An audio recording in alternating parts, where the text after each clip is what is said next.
At si Kagawa George Salvacion dyan sa Buena Vista, magbe-birthday pa lang, April 28. Happy birthday, Kagawad Confessor ng Bagtingon din.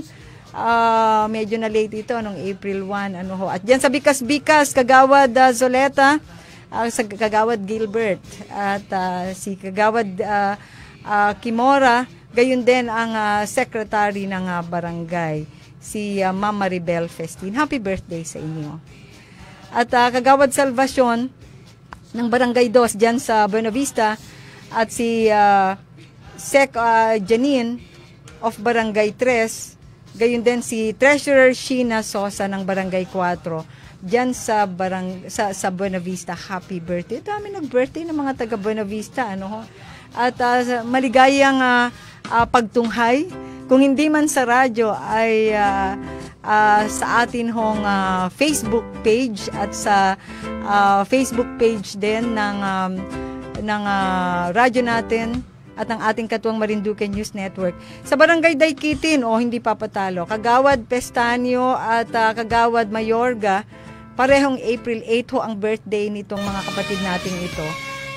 Pagbati pa rin sa kanila. Gayon din Kagawad Pribado ng Malbog, at Kagawad Sahul pa rin, pareho ng Barangay Malbog ito po. At dyan sa Sihi, marami rin hong Abril ang birthday, si Kagawad Arnold Espiritu, at si Kagawad Alberto at Kagawad Veronica.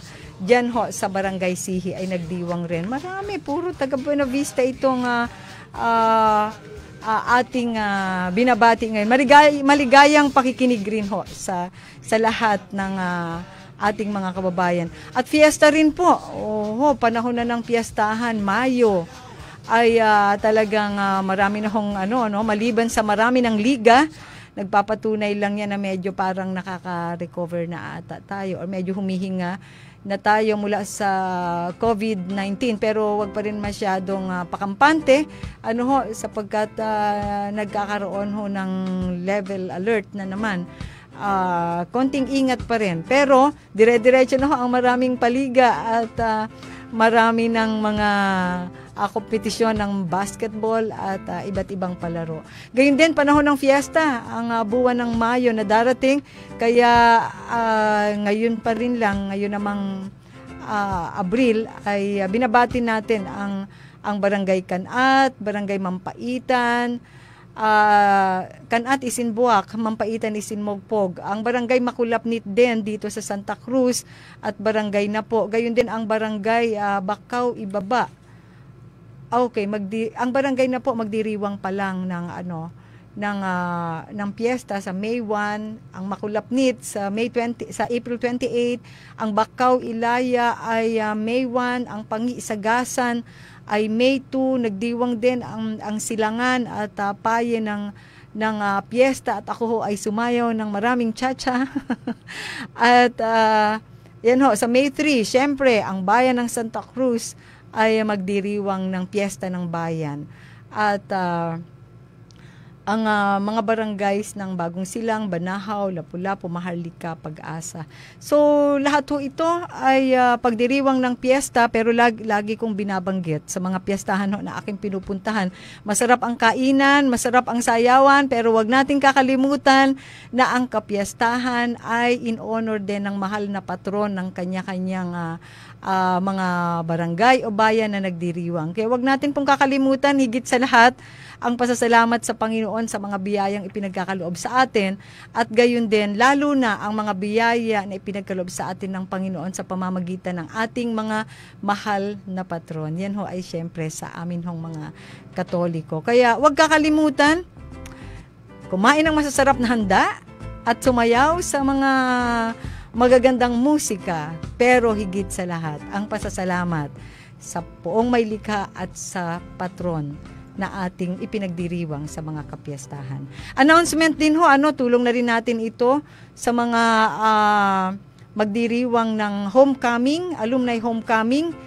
Baka ho, yung iba hindi pa masyado alam, ay makahabol sa preparasyon. Alumni homecoming po ng Bonliw Elementary School sa April 29. Grand Alumni homecoming of Matuyatuya National High School sa April 30 naman. At ang akin hong mga lahi rin sa Marquez ay may grand reunion ng Marquez clan sa May 1, diyan po sa Bonlieu Covered Court. So ang atin hong mga kaupuran, kalahi sa lahi ng Marquez ay pinapaalala ho, May 1 ho ang atin hong reunion. Medyo na-miss ko tuloy si Dr. Marquez. Na medyo dati nating madalas nakakasama. So yun ho, May 1 ho, Bonlieu Covered Court, Marquez Grand Reunion. At yun ho, dire-diretso pa rin ho tayo, 1.5 oras po tayo dito sa ating programa na kasangga, kakampi at kasangguni ngani dito sa lalawigan ng Marinduque, kasanggunian ngani, the Vice Governor's Hour. Kasama po ang inyong lingkod, Vice Governor Lynn Angeles.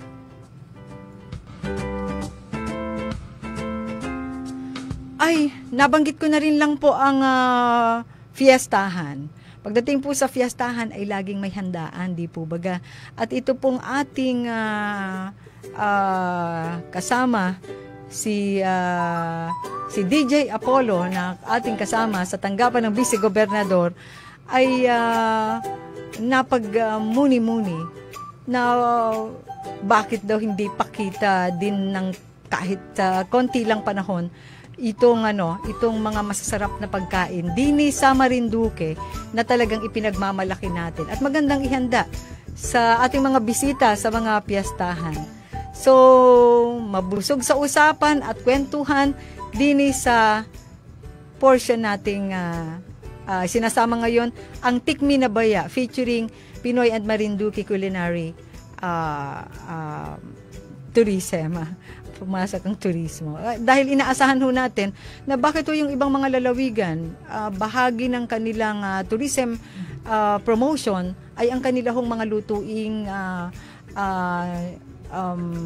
native doon sa kanilang lugar. Pag sinabing Ilocos, alam natin may bagnet diyan, meron diyan na pakbet, di ba?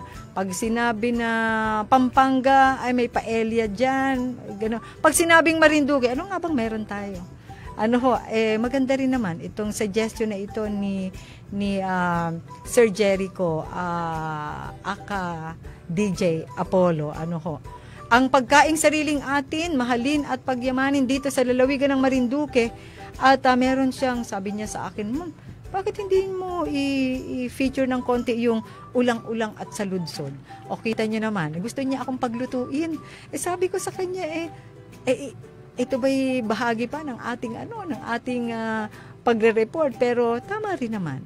Highlight lang natin, masarap po yung ulang-ulang at madalas na in-order natin yan diyan sa ating Casa Don Emilio at saka nag-o-offer dito ng masarap rin na ulang-ulang diyan sa Buwak Hotel. Isa po ang ulang-ulang sa one of the local cuisines na originally known dito sa ating lalawigan. At base daw sa research, ito'y base sa research na basa ni DJ Apollo ay ang ulang-ulang ay ang ibig sabihin ay ginataang kagang. Yun ang base sa Gasan Cultural Mapping Team na ginawa dahil ang bayan po ng Gasan ay kilala rin talaga sa ulang-ulang. So ginataang kagang. Ang kagang ay isang uri ng ng katang, ng crab. Ginataang kagang. O ano daw bang meron nun? Kita mo, sabi ko sa inyo, papaglutuin pa ako ni DJ Apollo Kailangan daw may 15 pieces na kagang, 20 pieces na coconut apple, bingi. Ang English pala sa bingi ay coconut apple. Tama ito ha? At baka ako'y mapahiya dito. At sabihin minsan lang ako magtuturo ng pagluluto. Yan, tapos isang buong nyog, 3 pieces na onions, 2 cloves ng garlic, 1 tablespoon ng ground pepper, at saka pinch of salt. Yan ang mga kailangan ho para masarap na gataan ang kagang na yan. Pero sa akin yung paborito ko kasi ng crab, ang kagang sa amin sa Mugpog ay yung makapal ang makapal ang pinakang balat, pinakang shell. Hindi ba ito yung yung coconut crab? Igod ito. Itong nakikita sa picture, ano ito? Kagang. Pero ito hindi ito yung coconut crab. Okay. O, sinabi mo yan, ha? Ito si DJ Apollo ay tagagasan. Pero basta ho crab ay masarap. Ayan naman ho, nakikita nyo naman sa picture, sa ludsod. At isa hong native na ng saludsod at masarap ay yung ginagawa ni Tita Mita Reyes, yung saludsod na arrowroot. Masarap yan. Siyempre may arrowroot powder, may sugar, may bingi pa rin, may buko juice, optional daw yung egg at saka oil or margarine. Ang sarap naman ng saludsod na yan. At talaga pong kapag nagpi-prepare sa Buwak Hotel, sina Tita Mita ng saludsod ay talagang pinipilahan ng pagkahaba-haba. So siguro nga ay dapat ay mas ma-promote pa natin ang dalawang pagkaing Marinduqueñong ito, ang ulang-ulang at ang saludsod. Yan po muna. At ako'y nangingiti sapagkat ginutom ho ako at ako'y nagbabasa nito, pero pag-aaralan ko hong gumawa nito dahil sa totoo lang ho ay magaling lang ho akong tumikim at kumain, pero hindi masyado marunong ng magluto ng ginataan. Meron na. Nabasa na natin itong Makulapnit at saka na po na magdiriwang ng fiesta, di ba? Makulapnit April 28, ang napo po ay May 1. Ang bagong silang Banahaw, Lapu-Lapu, Maharlika at Pag-asa ay May 3. So ito yung ito ang fiesta ng bayan. Fiesta dito sa Santa Cruz, at ako po ay masayaw dito sa Santa Cruz. Ako po ay nagpaka-practice na po nitong cotillion na napakahirap at nag-ekis-ekis na po ang aming mga paa. Ang aking mga paa. Hindi po ako agad nag-practice kasi akala ko yung typical rigodon. Ang step ay lagi naman ho akong nagjo-join ng rigodon. Di akala ko ganun din lang, konti lang na variation. Aba ay ito po pala ay cotillion na waltz. Ayun ho, medyo challenging at nag-ekis-ekis ho ang aking paa, pero ako po ay masayaw ng waltz diyan sa piyesta natin din sa Santa Cruz sa May 2. At panoorin niyo po ang pinagpapakapaguran po namin at pinapagpapakapaguran ng mga participants gabi-gabi. Ito hong cotillion ng para sa May 2, bahagi ng celebration ng town fiesta ng bayan ng Santa Cruz. Abangan po ninyo yan. At dadako naman po tayo sa ating Vice Governor's Report. Ano nga ba ang mga naging ganap at mga naging activities ng inyong Vice Gobernador Lynn Angeles nitong mga nagdaang araw?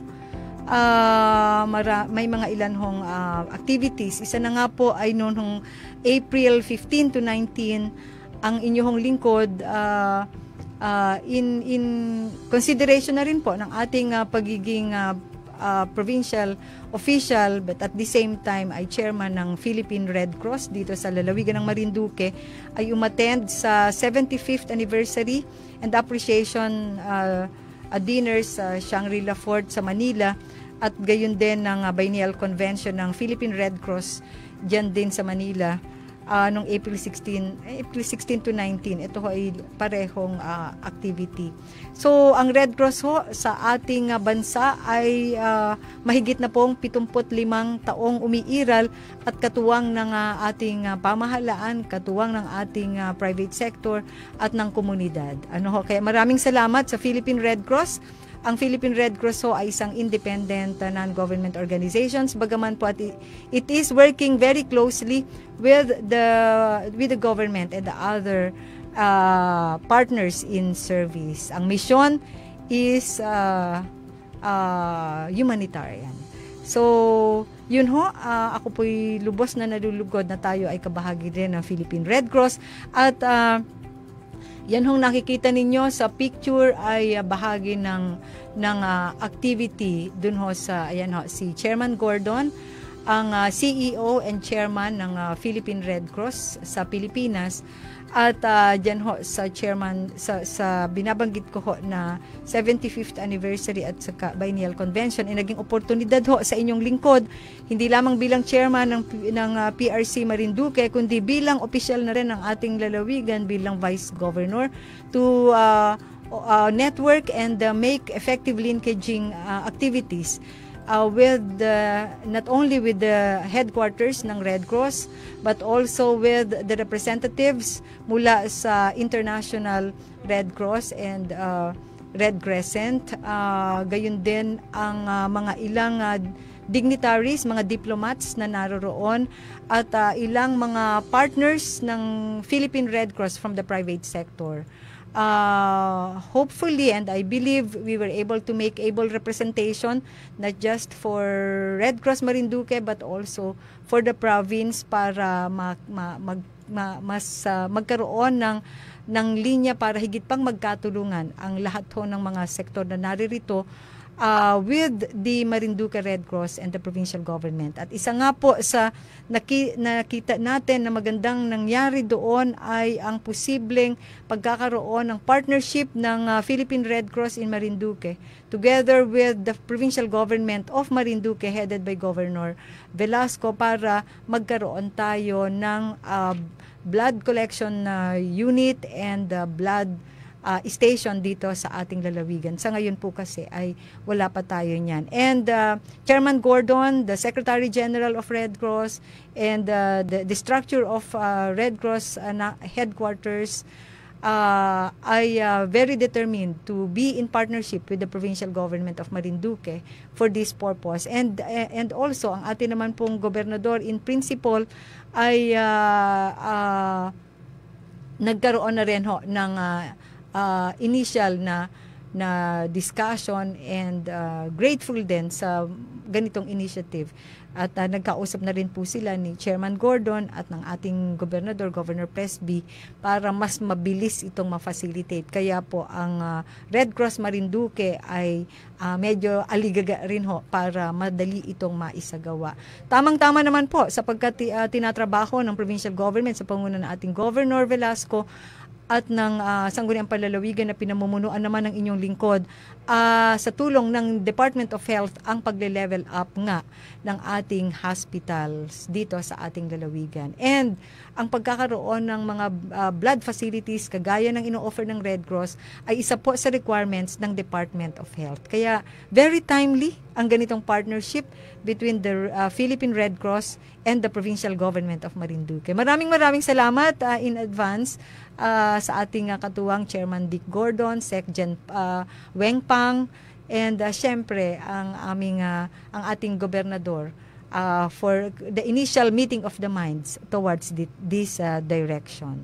So ginanap din ho ang opening ng Palarong Panlalawigan o yung tinatawag na provincial meet kahapon, tama ba? Kahapon, April 25, at ang theme ay Sports for Peace.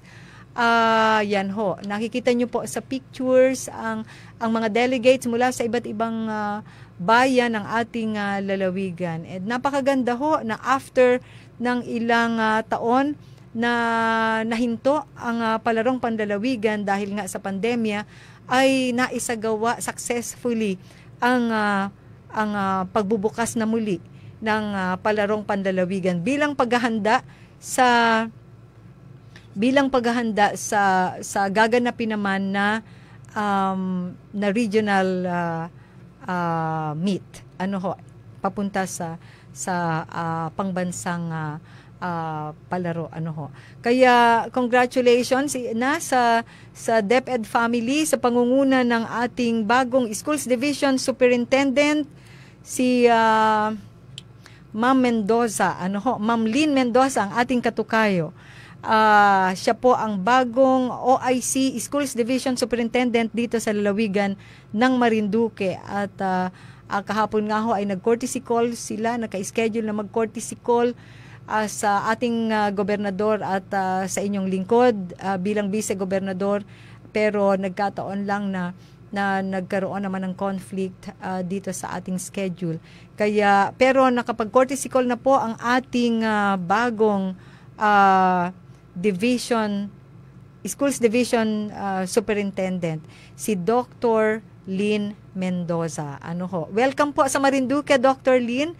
At yun ho, congratulations sa DepEd family sapagkat sila ang nangunguna sa pag-i-implement nga po nitong palarong panlalawigan. Of course, in partnership with the different local government units. Kaya naroroon ho at sinusuportahan ng mga opisyales ng mga iba't ibang bayan, mayor, vice mayor,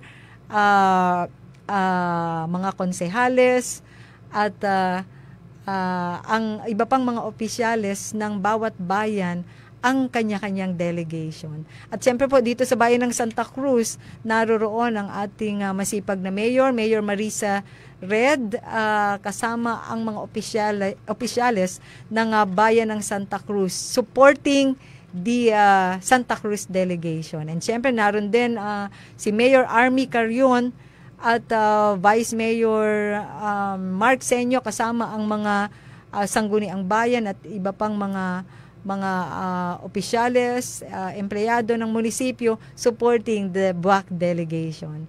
At syempre, andun din ang mga opisyales mula sa Gasan.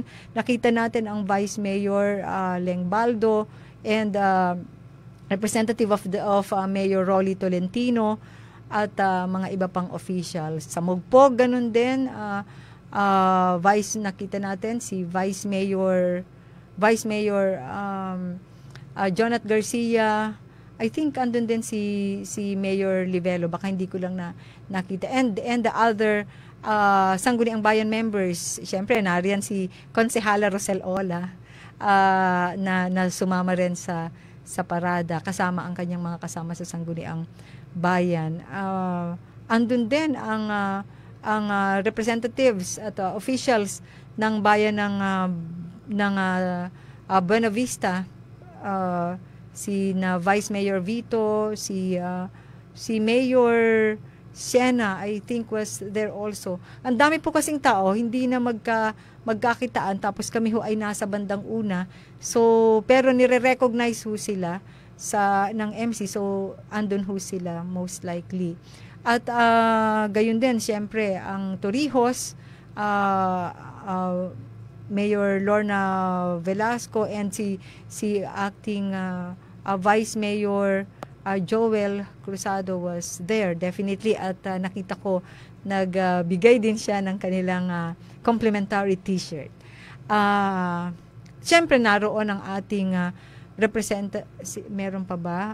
Mugpog, Bawak, nabanggit natin, Gasan, Torrijos, Buena Vista, Santa Cruz. Okay, lahat ho ng mga delegates ay well supported ng kanya-kanyang LGUs. And of course, kami sa provincial government, ang ating congressman ay nagbigay ng mensahe sa pamamagitan ng inyong lingkod. Ang ating gobernador was also well represented by Provincial Administrator Mike Velasco, at nagbigay ng mensahe kasi nagkataon na meron siyang meeting with one department in Manila, but hopefully maganda yung report, maganda yung result ng kanilang pagpupuli, and looking forward po kami sa kanyang ibabahagi na harinaway good report, good result ng kanya pong naging meeting with two department heads, two secretaries. So napakasipag ho ng ating governor, kaya kami naman ho dito sa lalawigan, mga ibang opisyales ay kailangan ding tapatan, sapagkat naku po, ang ating gobernador ay laging nag-follow up sa amin. Kailangan mabilisan ng aksyon sa ating gobernador, and we understand kasi siya rin talaga is mabilis gumalaw. So andun siyempre ang mga bukal natin, Bukal Jojo Leva, Bukal Dindin Opis Mercado, Bukal Mangkukang, Bukal Neril Manggol, humabol I think si Bukal Lim, ang ating Bukal Mercy Rehano, bagamat limited ang naging galaw, was manifested support, kasama ang iba pa nating mga bokal ng lalawigan. The entire Sangguniang Panlalawigan is in full support of the Palarong Panlalawigan. In whatever way the Sangguniang Panlalawigan could help, alam naman yan ng DepEd, we are doing what we can to be in support sa ating mga katuwang mula sa Department of Education. So muli, kay Dr. Lynn Mendoza, ang ating bagong Schools Division Superintendent, welcome po sa Marinduque. At more kwentuhan po sa mga darating na araw. Yun ho. At marami po talaga kami na nais i-confer sa inyo. In the same way na alam po namin na you would want to confer with us also. So yun ho. Ang nagkaroon din ng oath-taking ng new officers at testimonial for new Marinduqueño lawyers. Ano ho? Ang Integrated Bar of the Philippines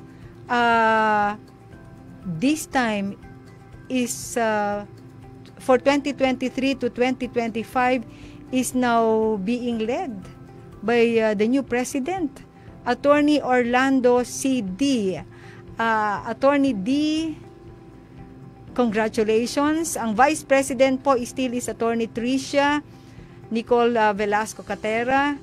Ang Secretary po is Attorney Aisel Lea Palmero. Ang Treasurer po is Attorney Renz Macunat. Ang Auditor, Attorney Kimberly Rose Loto. Ang PRO nila, Attorney Sunday Nathaniel Solomon. Yan ho ang bagong batch ng officials ngayon ng Integrated Bar of the Philippines, Marinduque Chapter for 2023 to 2025. Ang outgoing president is Attorney Ivy Rio Florido, but I would like to take this opportunity para pasalamatan at i-congratulate sina Attorney Ivy Rio Florido, particularly Attorney Ivy, for leading IBP Marinduque Chapter so well during the previous years. Napakagaling ng liderato nitong si Attorney Ivy Rio Florido. Hindi lang abogado ng bayan, talagang abogadong may puso at may sense of mission. Kaya beautiful. Congratulations, Attorney Ivy. Kala mo makakagraduate ka, I could only imagine na marami ka pang ibang gagawing mission sa ibang uri ng paglilingkod. At ang bagong ang Board of Directors, Attorney Reig, Attorney Pitero Reig, Attorney Crispin Francis Sandusay, Attorney Romel Fernandez, Attorney Eduardo Pitero Jr., Attorney Ivy Rio Florido as ex-officio member of the Board of Directors. So congratulations muli sa 2023-2025 new set of officers ng Integrated Bar of the Philippines Marinduque Chapter. Sayang I wasn't able to attend the activity po nila sa Balar kahapon, pero congratulations. At congratulations din sa mga bagong 12 bagong Marinduqueño lawyers na kapapasa ng bar at ngayon ay mga bagong abogado, bagong miyembro ng IBP, Attorney Lowella Handa, Attorney Arlene Retardo, Attorney Mariana Carla Rehencia, Attorney Cristina Andrea Rio Florido, Attorney Camille Recalde, Attorney Pearl de Luna Rodas, Attorney Lorimer Recto, Attorney Vicente Fabrero II, Attorney Luis Selva, Attorney Lubel Rejano del Mundo, Attorney Mary Grace Rementina, Attorney Ayan San Juan Peñaverde Roma Santa. Congratulations 12 sila. Congratulations sa mga bagong 12 abogado na may na Marinduqueño. Wow, ang dami na nating abogado. Gone were the days na talagang nagkakabuhol-buhol ang mga kaso sapagkat limitado ang mga abogado sa ating lalawigan. Ngayon ay marami na po tayong mga katuwang na naglilingkod bilang mga abogado na mula sa lalawigan ng Marinduque. Congratulations po!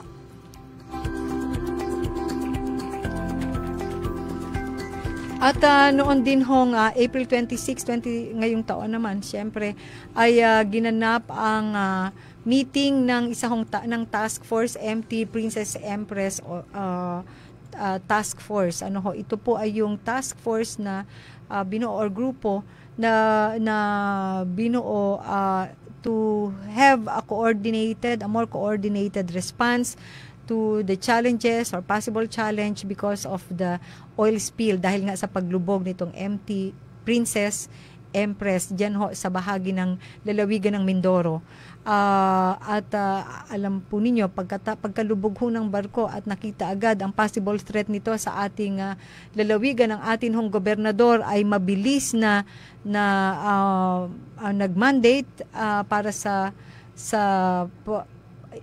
nagkaroon agad ng emergency meeting para magkaroon ng venue, ang isang coordinated na response para sa challenge na ito. Lalo na nga po at sinasabi na posible itong makarating sa baybayin ng lalawigan ng Marinduque dahil sa pagbabago ng agos ng tubig dagat. At ginanap nga po nung April kahapon ang follow-up meeting nito, bagaman po at may regular venue, may regular group chat ang lahat ng mga agencies involved dito. Ito po ay combination ng mga ahensya ng pamahalaang panlalawigan, ahensya ng pamahalaang nasyonal, at gayon din mga representatives from the private sectors and LGUs. So far, as of 2 days ago, base sa report ng Coast Guard ay dun sa GC na nabasa ko ay awa ng Diyos wala pang nakikita na senyales ng oil sa ating mga baybayin. Regular po kasing minomonitor, particularly ng Philippine Coast Guard at ng DENR ang sitwasyon ng ating mga baybayin to check kung merong mga senyales na nakapasok na sa municipal waters at baybayin ng lalawigan ng Marinduque ang oil na tumapon bunga ng pagkalubog nitong MT Princess Empress. Pero as far as I know, base dun sa last document na nakita ko ay wala pa naman, but so far base din sa meeting na ginanap noong April 26 ay formal na in-identify ang pag-create ng organizational structure para sa Emergency Operation Center. Hindi lang ito, ang Emergency Operation Center ay hindi lang para sa oil spill. Ito ay the PDRRMC ay sa pangunan nila ay pinaplano talaga ang pag-create ng Emergency Operation Center sa lalawigan ng Marinduque.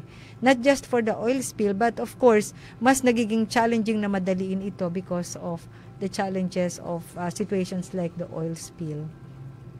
And the incident management team strengthening or itong tinatawag na IMT, care of the PDRRMO, is also being seriously strengthened or considered because of the possible threat of this oil spill. So, yun ho ang ilan sa mga naging kaganapan at marami pa hong iba, ikukwento ko ho sa darating na Huwebes yung iba. Nag-aalala lang ako na kinakapos tayo lagi sa oras At doon naman ho sa mga ilang sabi po namin sa inyo ay there will be, ikukwento namin sa inyo paminsan-minsan yung mga ilang importanteng ordinansa or legislative measures na naaprubahan ng Sangguniang Panlalawigan na sa tingin namin ay dapat malaman, maunawaan ng aming mga kababayan ninyo po para ma-avail or ma-implementa ito ng maayos na nararamdaman ng tao. Gusto lang ko pong ikwento sa inyo, may Ordinance number 195 series. Okay, Ordinance number 195, ito ho yung nag-establish ng SAGIP program, institutionalized SAGIP program sa lalawigan ng Marinduque. Pag sinabi yung SAGIP, ito po yung saklolo at gabay sa ina at pamilya. SAGIP program in the province of Marinduque, providing source of funds and for other related purposes. At ito ho ay silbi nitong SAGIP ordinance na ito na nag-institutionalize ng SAGIP program. May mga programa ho ang provincial government under this program na ang intention ay matulungan yung mga yung mga naaabuso, lalo na ang mga kababaihan at mga ina na aabuso o nakaka-experience ng pang-aabuso. Yun hong structural provisions kung paano yun gagawin. Yun hong pagtutulungan ng mga different agencies para magkaroon ng complementing interventions hanggang ho sa psychological interventions for their recovery. Yun hong pagsisecure sa kanila, lahat ho yan ay provided doon sa SAGIP program na ngayon ay institutionalized. Na pag sinabi yung institutionalized, hindi po yan taon-taon ay kailangang aprubahan o kailangang bigyan ng pondo. Kapag ang isang programa ho ay institutionalized sa pamahalaang panlalawigan o kahit na ho sa mga pamahalaang bayan, pag sinabing institutionalized, meaning it is already within the regular system at kailangan ay pwede na taon-taon ay, for instance, mabigyan ng budget yung programa na yon without the need for every now and then ay kailangang aprubahan, i-provide, So, institutionalized na ho yun by virtue of Provincial Ordinance 195. Meron din hong ordinansa tayo na Siyempre ho, yung operation ng ating Marinduque Hemodialysis Center is already ongoing at yan ho ay nangyari sa pamamagitan din ho ng isang ordinansa na ipinasa ng Sangguniang Panlalawigan and approved by the local chief executive. In fairness ho, gusto ko lang banggitin ang author ho nitong ordinance number 195 SAGIP ordinance ay si Bokal Dindin Office Mercado mula sa bayan ng Buwak. Siya po ay chairman din ng Committee on Health. Of course, at dahil ito po ay involve social services, ang sponsor, isa sa co-sponsors naman ay ang chairman ng committee ng social services, which I believe is Bokal Mercy Rejano. So, yun ho.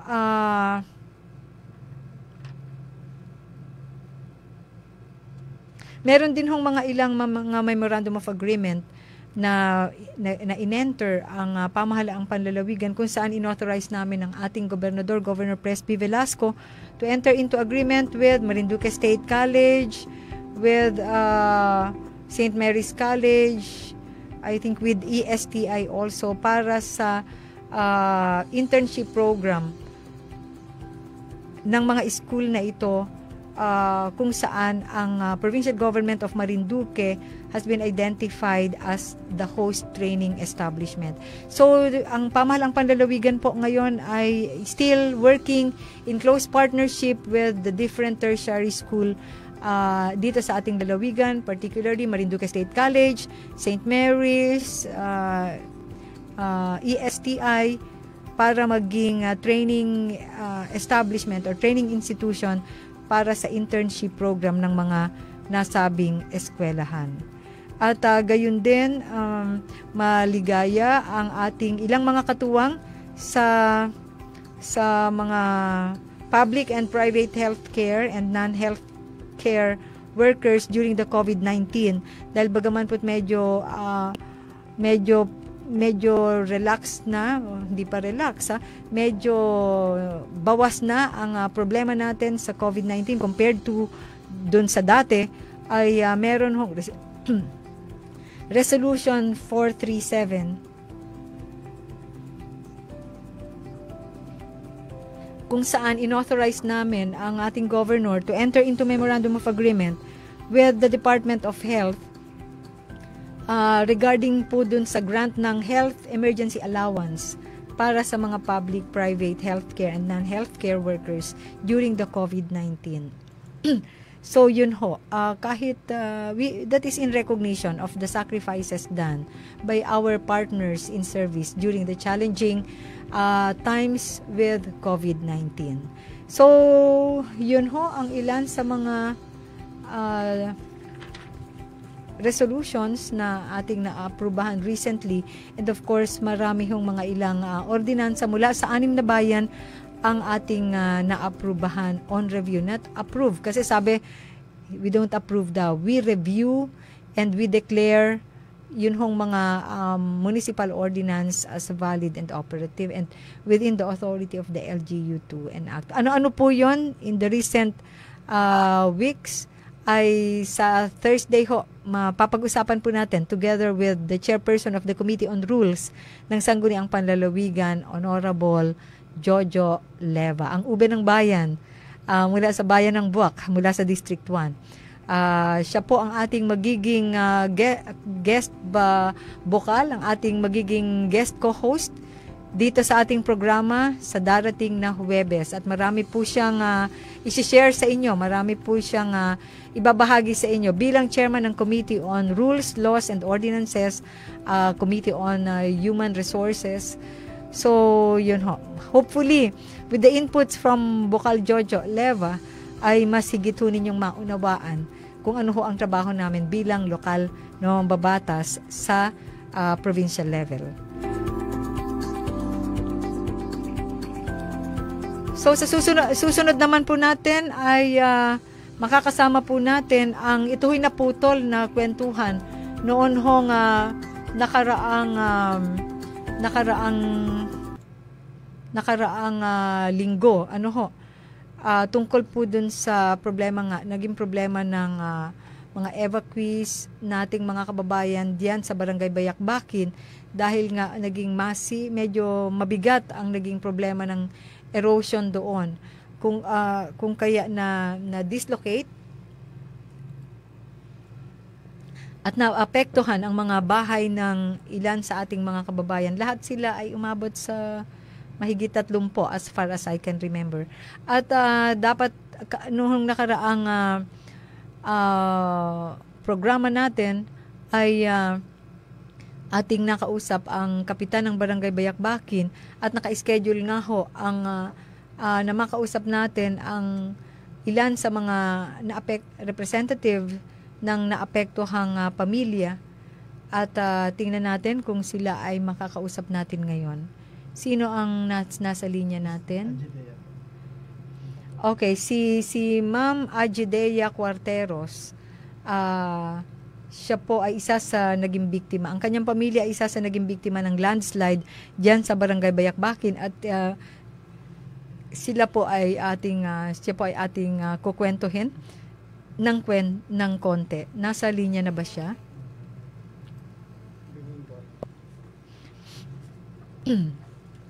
Si Ma'am Ajidea ay may 2 anak. Bata pa po ito, 21 years old lang, may 2 anak. At ang kanyang pamilya ay naging biktima ng landslide. And isa sila sa medyo kinailangang i-relocate pansamantala sa evacuation centers.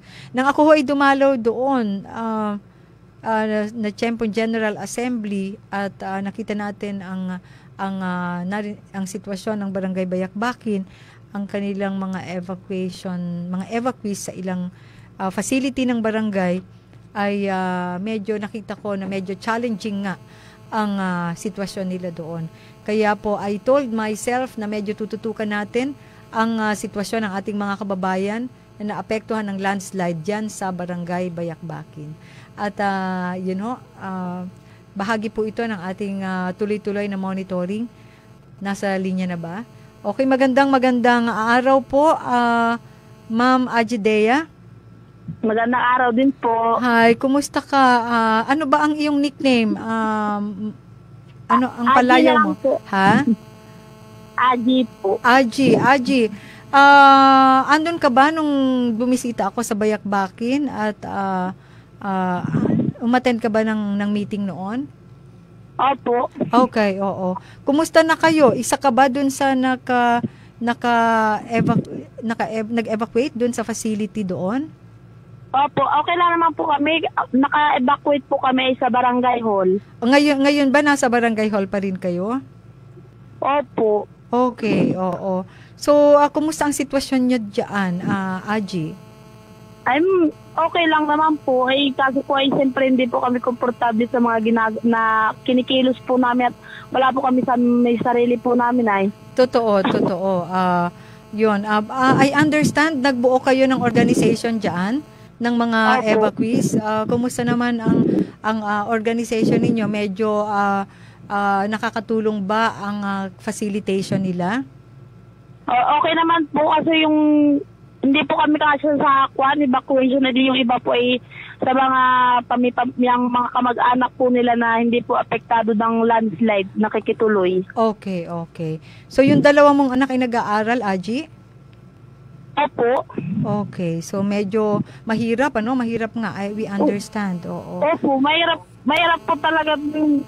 Katulad po namin na kami ay nasa barangay hall po ay siyempre kailangan pong maaga ng gising at yun po ay may mga pag nag-assession po yung mga yung kapitan po at saka kagawad ay yung mga bata ko po ay napasok ay yun po ay makalat-kalat po dun sa yung session hall. Tama.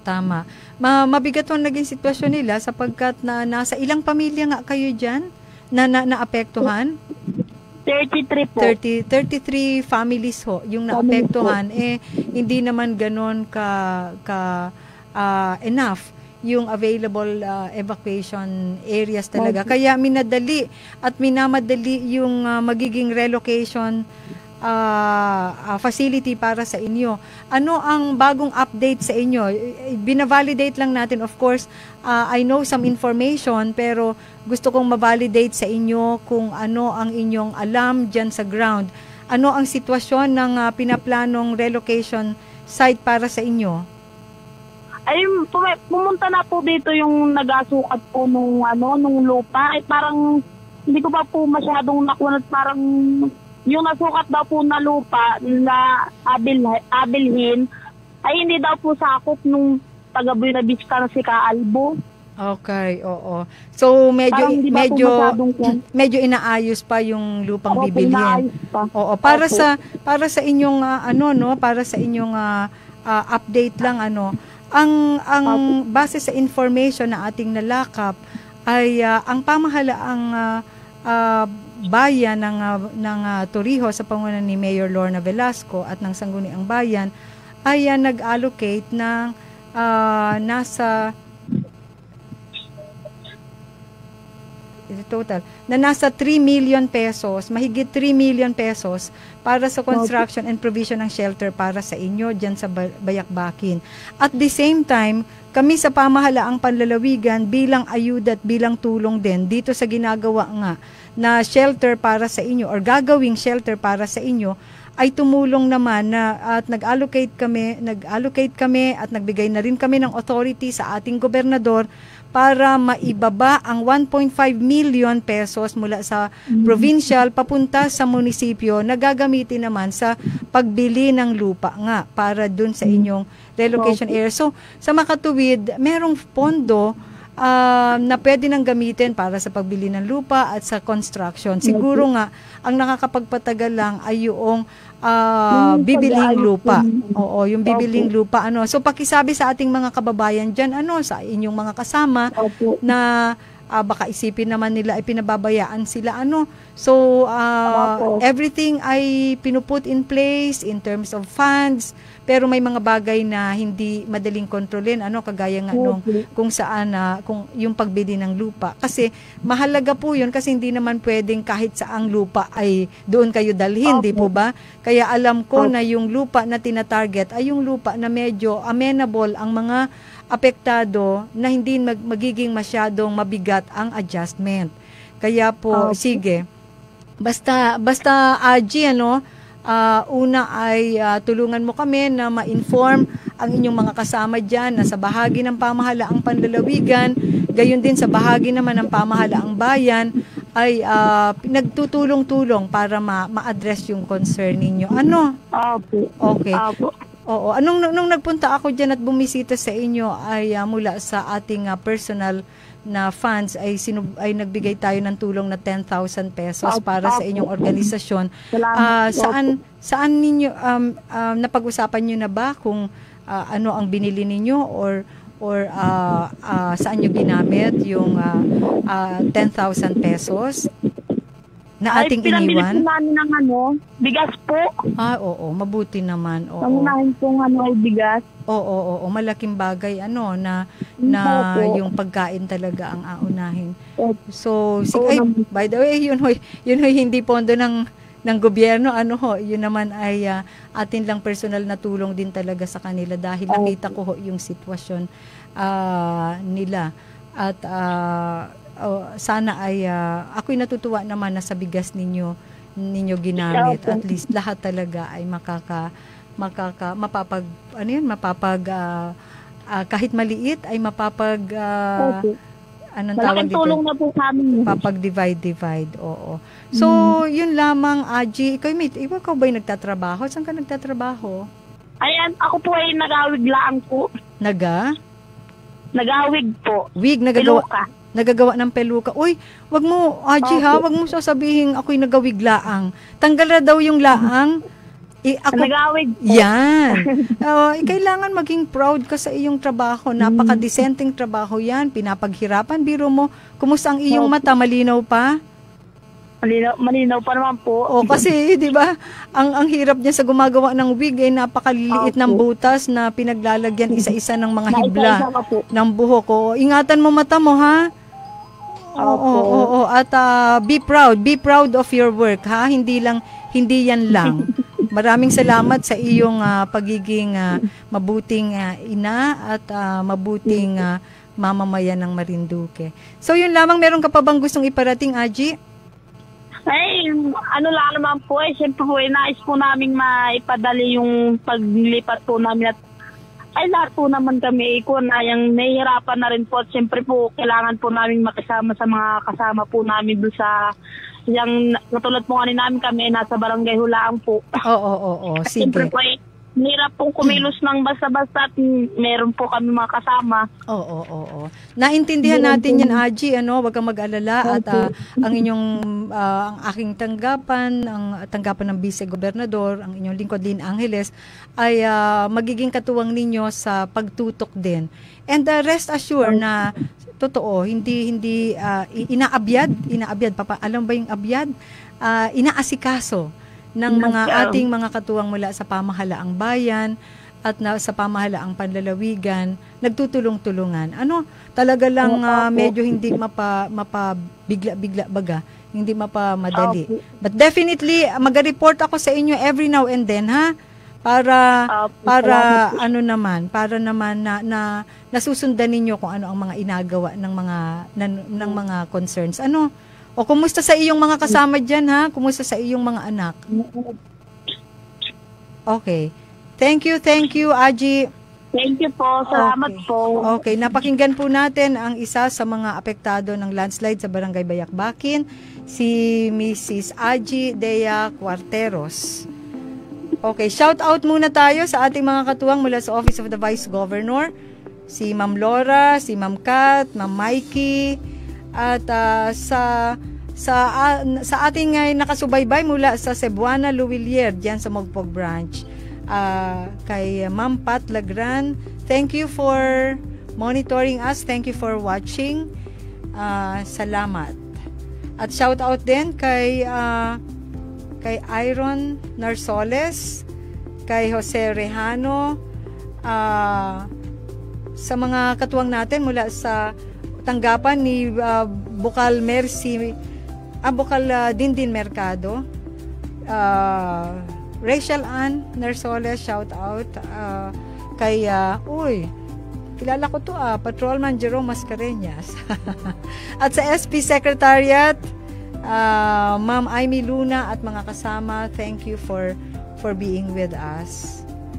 Ito pa, shout out din kay Sir Glenn Ford Regio dyan sa Barangay Ipil, Ma'am Lilibeth Retardo, kay sa ating mga katuwang mula sa tanggapan ni Bukal Dani Red, kay Ma'am Shara Shane Figuera D at mga kasama, kay Ma'am Annalyn Kimpo, kay Sir Dante Tagle. Birthday daw ni Sir Dante sa May 8. Happy birthday. Makakakain ba kami ng pansit? At kay Jmar Enderes sa Pagadian City. Nasa Pagadian si Sir Jmar. Salamat at namomonitor niyo po kami diyan sa Pagadian City. Kailan po si Jmar, I think is sa Marinduqueño. Pero naka-base siya sa Pagadian or nasa Pagadian siya. Shout out din kay Ma'am LV Mercado at kay Sir Donato Panopio. Si Sir Donato, ang sabi, ang poging Donato ng Kapitolyo. Kuya Donato ha? Sinabi ko ng pogi ka. Ano pa? Sino pa? Okay, at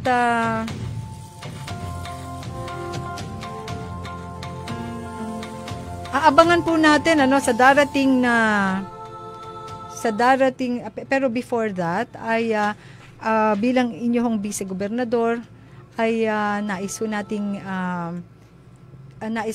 iparating muna ang ating pakikiramay sa ating katuwang sa panunungkulan sa pamilya ng ating yumaong kaibigan kay Brian D. Nakikiramay po tayo sa pamilya D sa panguna ng ating ginagalang na Liga President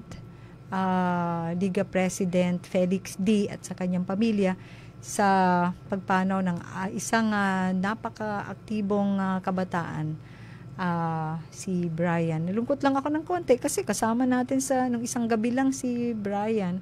Until past 9 siguro, sumasayaw-sayaw pa kami sa pag-practice ng cotillion. And I can still remember how Brian hugged me. Had I know that it will be, it's a challenging moment for him.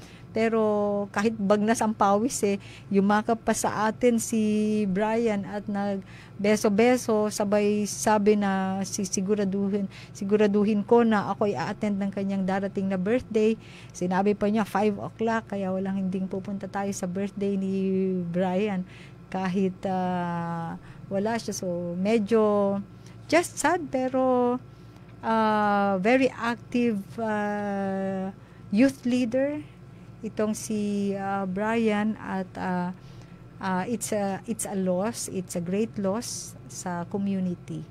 So ang atin hong pakikiramay sa pamilya D at gayon din mula sa pamahalaang panlalawigan, sa sangguniang panlalawigan na atin hong pinamumunuan, ay pinaparating natin ang ating pakikiramay sa ating kapatid at katuwang sa panunungkulan sa pamilya D, Konsehal Felix D. at sa kanyang pamilya. Our prayers for Brian D.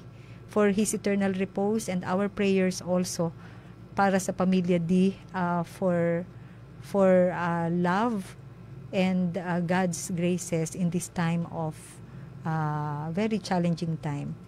So yun ho, at sa susunod ho na Huwebes ay kagaya nung akin hong binanggit, meron ho tayong guest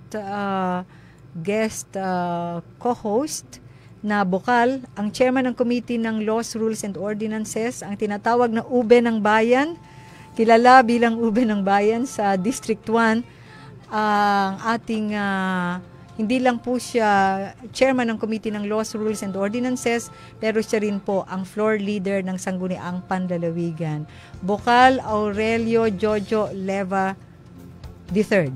So si Bukal Jojo Leva po ang ating katuwang na bukal sa susunod na Huwebes na ating magiging partner sa atin hong programa na lagi po ninyong sinusubaybayan na ang kasanggunian ngani, the Vice Governor's Hour. So, yun ho, alamin kung ano ang trabaho ng kanyang komite at alamin ho kung ano ang mga legislative measures na kanya pong naisulong. Alamin din po, pag ba sinabing floor leader ng Sangguniang Panlalawigan, what does it mean? At harinawa po ang amin hong ang kanyang presensya sa susunod na Webes ay makatulong upang higit ninyong maunawaan kung ano po ang trabaho namin bilang lokal na mambabatas at higit po tayong magkasanggunian sa atin hong programa. May 1 ho ay Labor Day at nais nating samantalahin ang pagkakataon sapagkat sa Webes ay May 4 na. May 1 holiday ito, walang pasok sa Lunes sapagkat Labor Day. Kaya gusto ko nang samantalahin ang pagkakataon mula sa inyong Vice Gobernador Lynn Angeles, lahat ng mga manggagawang Pilipino, lahat ng mga manggagawa, be it sa gobyerno o sa pribadong sektor, ay binabati ko na po kayo ng isang meaningful celebration ba yun? O sineselebrate ba yun? Pag-observe. It's an observance of the Labor Day. So, meaningful observance of the Labor Day dito sa ating bansa. Ang akin hong pagsaludo at paggalang sa lahat ng mga manggagawang Pilipino, lalo na sa mga manggagawang Marinduqueño, bilang katuwang po namin sa paglilingkod. Imaginein mo na lang, DJ Apollo, kung walang mga manggagawa tayong katuwang, wala tayong ma-accomplish. Maraming magugutom. Kaya po, ang ating mga katuwang sa labor sector ay sobra po ang ating paggalang at nawa po ay maging meaningful ang ating observance ng Labor Day. Naalala ko tuloy ang aking mga staff. Alam po kasi nila minsan madugo ang trabaho natin. Sabi ng mga staff ko, itong si na Ma'am Kat at si na Ma'am Ivy, Labor Day sa Monday, Vice Gov. Para bang sinasabi nilang, wag mo kaming uutusan, magpapahinga kami. Sabi ko, okay, Labor Day, biniro ko lang ho, Okay, Labor Day sa Monday, so mula umaga hanggang hapon, ay kayo ay pwedeng magpahinga, pero sa gabi, ay hindi na Labor Day. Labor night na yun. So, biro lang ho. Pero I am very hopeful na talagang in respect sa ating mga katuwang sa paglilingkod, harinawa ay magawa kung walang trabaho rin. At saka parang gusto rin nating magpahinga ng konti. Pero wala tayong karapatang magpahinga. Ang daming naka-schedule na activities ng inyong vice-gobernador sa darating na May 1. Pero yun, at tingnan natin sa aking mga kasama sa panunungkulan at serbisyo, sa aking mga staff, tingnan natin kung magiging meaningful nga ang ating Labor Day observance. So yun ho, at gusto kong samantalahin ng pagkakataon ay pinapasalamatan natin ang ating mga tumutulong lagi sa atin dito sa ating programang Kasanggunian Ngani, The Vice Governor's Hour, na napapanood ho ninyo at napapakinggan dito sa radyo natin Santa Cruz, napapanood din sa Facebook ng radyo natin, sa Facebook ng Marinduque News Network, I believe napapanood din sa Channel 6 ng Lucky 7 Cable TV, gayon din sa anong tawag dito, sa Facebook ng akin hong sariling Facebook page, ang Adeline Lynn Angeles. Tama ba? Bigla. Vice Governor Adeline Lynn Angeles at saka VG Adeline Lynn Angeles. Na po ako na aaligaga minsan. So salamat ho ng marami sa inyong patuloy na pakikinig sa atin. At gayon din ho ay nagpapasalamat tayo, sabi ko nga po, sa ating technical people and na tumutulong sa atin sa bahaging technical, kay DJ Shine ng radyo natin Santa Cruz. Thank you for always assisting us. Sa ating communications team, headed by the team leader, Sir Jericho, aka DJ Apollo, sa aking mga staff, sina Ma'am Kat, Ma'am Ivy, Ma'am Cristel, at ang hindi pwedeng hindi banggitin sapagkat wala kaming piloto pag di ko ito nabanggit. Si Sir Armin, Sir Makmak, at syempre ang ating laging nag-secure sa atin, si Patrolman Jerome. So sa lahat ng aking mga staff dyan sa Office of the Vice Governor, sa ating mga katuwang mula sa SP Secretariat, headed by Sir James Solas, sa ating mga katuwang mula sa iba't ibang opisina o tanggapan ng ating mga kasamang bokal, sa communications team ng bawat bokal, maraming salamat. Please continue to assist us para mas maging meaningful itong programa natin na ating ino-offer sa ating mga kababayan. At sa lahat ng ating mga kababayan, wherever you are, pagbati rin ho ng happy birthday kay si Rostu Mansalapusa. Ito'y katuwang natin sa SP, kay Maria, kay Ate Maria Elorde from Cabiang, ito'y biyenan ng ating kasama, si Ma'am Cristel, na atin din kamag-anak. Sa lahat ng sumusubaybay sa ating programa, sana po ay lagi ninyo kaming samahan tuwing Webes sa 1 oras at kalahati ng pagkikipagsanggunian, pakikipagkwentuhan at pagre-report sa inyo dito sa ating programang hatid sa inyo ng Pamahalaang Panlalawigan ng Marinduque, partikular ang Sangguniang Panlalawigan at ng tanggapan ng Vice-Gobernador. Sa atin ng mga kababayan na may mga recommendations or suggestions kung papaano pa natin mai-improve ang ating programang ito, ay bukas ho ang ating programa at ang ating tanggapan para sa inyong recommendations at suggestions. We want to be very much of service to you. Ito pong programa na ito, Kasanggunian Ngani, The Vice Governor's Hour, kagaya ng banggit ko po sa inyo, ay isang transparency and accountability mechanism ng Sangguniang Panlalawigan, na harinawa ay makatulong para po kami po ay mas epektibong makakonekta sa inyo at kayo rin po ay epektibong makakonekta sa amin. At kami po ay magre-report sa inyo, magkukwento sa inyo ng aming mga nagiging pagkilos, ng aming mga ginagawa, mga programa na isinusulong, mga legislative measures na aming ginagawa, sapagkat accountable po kami sa inyo.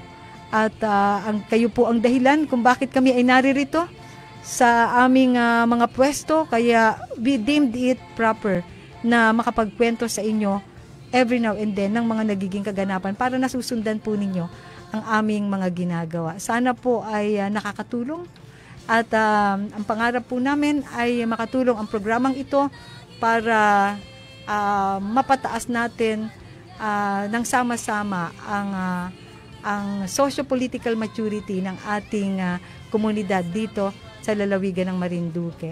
So, meron pa ba tayo na ibang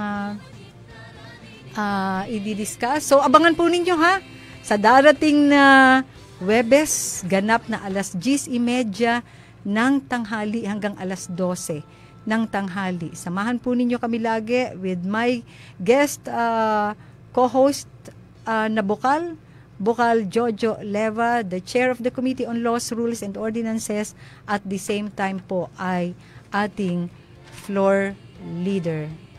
At yun hong aming pinakita kaninang saludsod, at saka ay ulang-ulang ay maganda ho na kapag po kayo ay nagluto niyan, ay pwede rin naman po ninyong ipatikim sa amin. Parang baligtad yun, Happy National Filipino Food Month. Kailan ang Food Month? April. Okay. I see. Kaya po pala kami ay meron ding pinakita sa inyo na native cuisine, native dishes ng lalawigan ng Marinduque, sapagkat ang buwan ng Abril din po ay buwan kung saan sineselebrate ang National Filipino Food Month. At ang ating kontribusyon dito sa lalawigan ng Marinduque, ang higit nating makilala ang masarap na ulang-ulang at saludsod na gawa sa arrowroot. So, yun lamang po. Muli po, ito po ang inyong vice-gobernador sa ating lalawigan dito sa Marinduque. Humihiling po sa inyo na samahan po ninyo ako, samahan po ninyo kami dito sa ating programang Kasanggunian Ngani, the Vice Governor's Hour, tuwing Webes.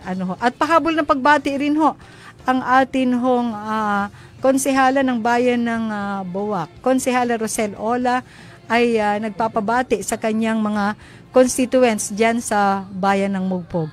Gaganyan-ganyan lang si Konsehal Ola, pero I appreciate her sipag. Naku, yan ho ay 11 o'clock na ng gabi ay nagbabasa pa at naghahanda kapag may session. So proud of you, Konsehala Ola. Konsehala Rosel Ola mula dyan sa bayan ng Mugpog. Kinukumusta po niya ang kanyang mga constituents dyan sa bayan ng Mugpog. Lalo na ang kanyang mga sinayawan na piyesta.